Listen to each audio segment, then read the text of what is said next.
students safe at school should be everyone's top priority. Good evening to you. I'm Carrie Sharp.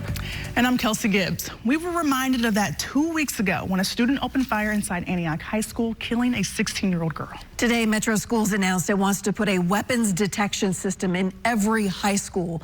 That will cost more than $1 million per year. But school officials say it's worth it. The board is set to vote on that proposal next week. Now, in the meantime, we're learning more about what happened inside Antioch High School in the minutes and the hours after that shooting. Teachers were afraid to speak out, but several decided to share their story with News Channel 5's Amanda Roberts. We agreed to alter their voices and not show their faces in hopes of saving lives if this ever happens again.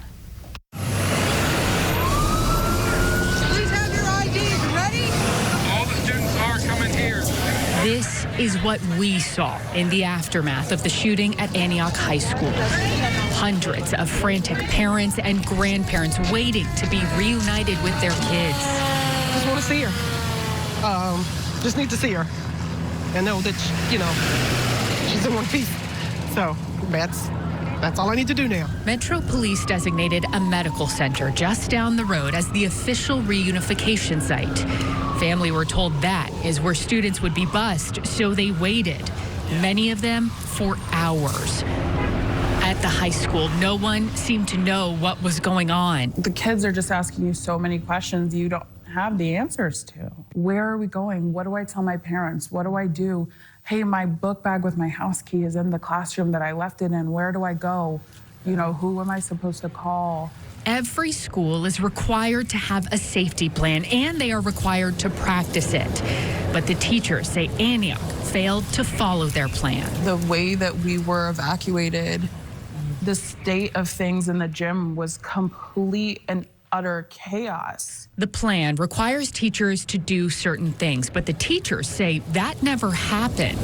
They say the directions in the gym kept changing, causing more anxiety and confusion. Our student population is very diverse. We have many different languages at our school, and this was all in English. So then finally, they put a police officer who spoke Spanish on the microphone to also say it, but they didn't have Arabic, Swahili.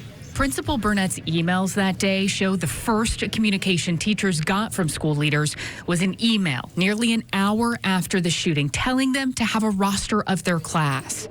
We all just assumed as a whole that everybody was safe. And that's not a thing that I think one MMPS or MMPD should have allowed. MMPD takes over, the police department takes over in a crisis like that. We need to make sure all children are accounted for because they're children.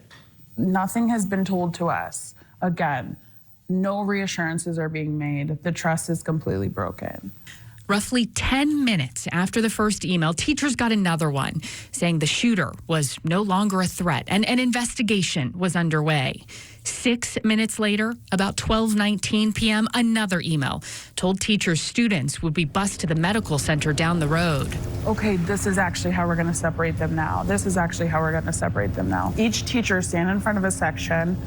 The section you're in front of, take 28 kids, whoever's in front of you, write their names on a piece of paper and their phone numbers, and those are your 28 kids that you're responsible for. A few minutes before what would be dismissal time on a normal school day, another email. Never mind, we're gonna just send them off on their regular buses.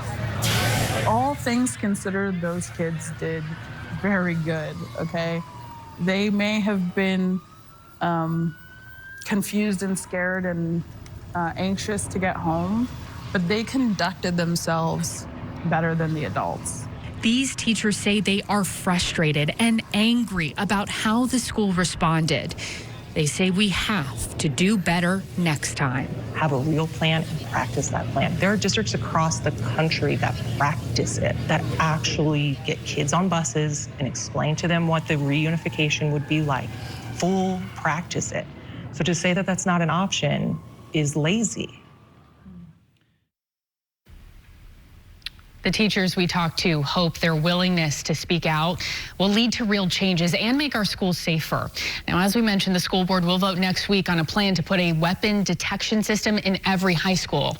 The teachers also hope the district will make other changes, including how quickly traumatized students and teachers have to return to school. We'll have that part of our conversation coming up next week.